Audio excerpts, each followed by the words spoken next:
bozor direksiyasiga tegishli bo'lgan 2 qavatli savdo va maishiy xizmat ko'rsatish shoxobchasini, tugallanmagan shoxobchani auksiondan yutib oldik. 21 gektarda shu joyga bir 6300 ta xonadon, o'rtada bir 3000 kvadratlik 2 qavatlik mal, ichida bog'chasi bor, 300 o'rinlik, 1500 o'rinlik maktabi bor. Shunaqa bir turar joy qilyapmiz. Xudo xolasa 3 ta lotga bo'lganmiz. Birinchi lotini srogi 2 yil, ikkinchi lotini srogi 2 yil, uchinchi lotini srogi 2 yil. 6 yilda 100% bitkazib, topshirib chiqib ketamiz. 6300 ta xonadonga mo'ljallangan. 300 tadan oshiq odamimiz ishlayapti. Hozir loyiha ishlari ketyapti. Xudo xolasa tez kunlarda katlavanni boshlaymiz.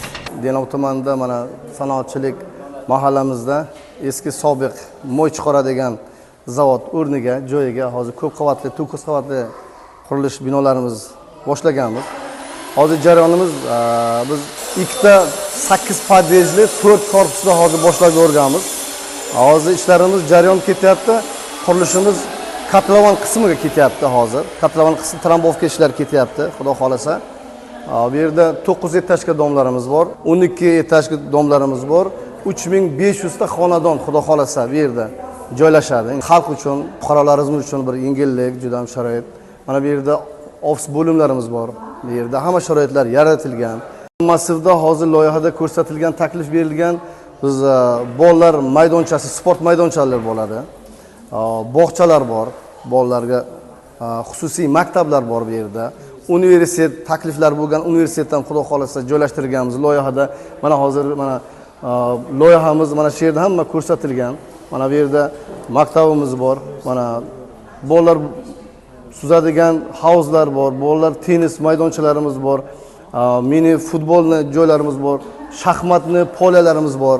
Hamma sharoit bolalar uchun, fuqarolar uchun dam oladigan xiyobonlarimiz, mana dam oladigan xiyobonlarimiz bor. Chiroyli bir maskanlar bo'ladi.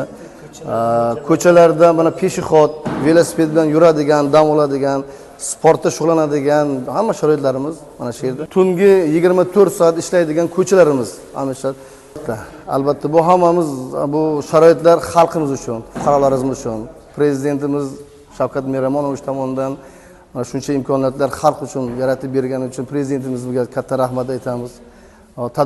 Tadbirkorlarga shuncha imkoniyat berganlari uchun katta rahmat deymiz. Aholimizni farovon yashash uchun albatta ularning elektr energiyasi, gaz ta'minoti yaxshi bo'lishi kerak. Ichimlik suvlarida muammo bo'lmasligi kerak. Bu borada tumanda qanday ishlar amalga oshirilyapti? Bu borada kommunal sohasida hozir mana qurilgan ko'p qavatli uy-joylarimizda barchasida ichimlik suv ta'minoti, gaz ta'minoti, elektr energiyasi ta'minoti to'liq ta'minlangan. Bu masalalar bo'yicha hech qanday muammolarimiz yo'q. Mana shu ko'p qavatli uy-joylarda oldi tomonda karmank yo'limiz yangidan qurib foydalanish topshirildi. Velosiped yo'lagi imkoniyati cheklangan fuqarolarga to'siqsiz yo'laklar, mana domlarning oldiga chiqish uchun panduslarimiz mavjud. Amalga oshirilayotgan loyihalarimiz bu yil o'zi bilan cheklanib qolmaydi. Keyingi yillarga ham xudo xolasa juda ko'p loyihalarimiz bor. Mana bu islohotlar amalga oshiriladi, qurilish ishlari davom ettiriladi.